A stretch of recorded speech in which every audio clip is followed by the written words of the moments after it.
Oh, get ready for even more, Courtney, because we've got nothing but sunshine here over the next several days.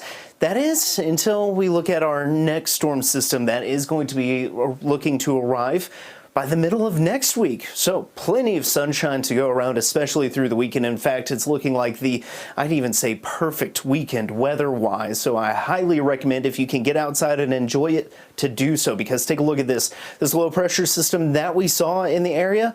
Well, that is going to slowly move further and further to the east. And as it does so, high pressure is going to be moving into the area and really establishing itself. As it does so, we're going to be looking at nothing but sunshine. This high pressure system, or happy weather maker, looks to stick around for a few days, but we can see to the Pacific Northwest, there is another low pressure system heading our way. This one doesn't look to be quite as strong as this last one, but with it does look to come maybe a little bit of a difference in temperatures. Not too much though.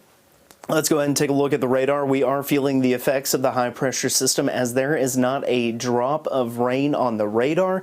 And the futurecast shows, despite there being a few clouds out there, we are going to be looking at conditions staying dry. One thing I do want to mention, and one thing that I am noticing, if you look west of Salt Lake City between Box Elder and Tooele County along I-80, it does look like a little bit of fog could try and develop by about 7, 8 o'clock tomorrow morning. And if you look on the east side of the Great Salt Lake, you can see there is a little bit there as well.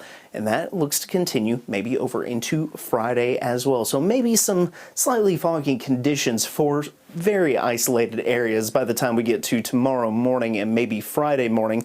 But other than that, we are looking dry across the Beehive State. Precipitation outlook for the next 6 to 10 days looks pretty dry for southern and southeastern Utah. Maybe some slight rain chances in the northwestern area, but things all in all do look to be above average temperature-wise. Speaking of temperatures, it's 58 in Logan, 61 Salt Lake City, 60 Vernal, 73 Green River, 67 Moab, 62 Blanding, 72 Lake Powell, 77 right now in St. George. So temperatures staying, I'd say, on the comfortable side of things.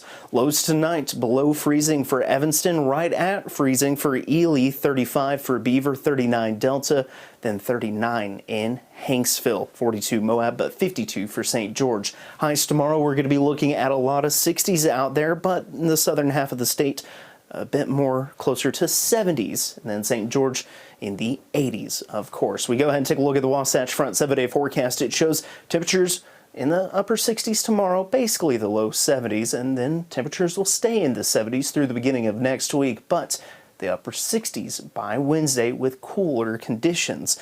St. George, on the other hand, temperatures staying in the 80s for the next 7 days with nothing but sunshine. All right, thanks.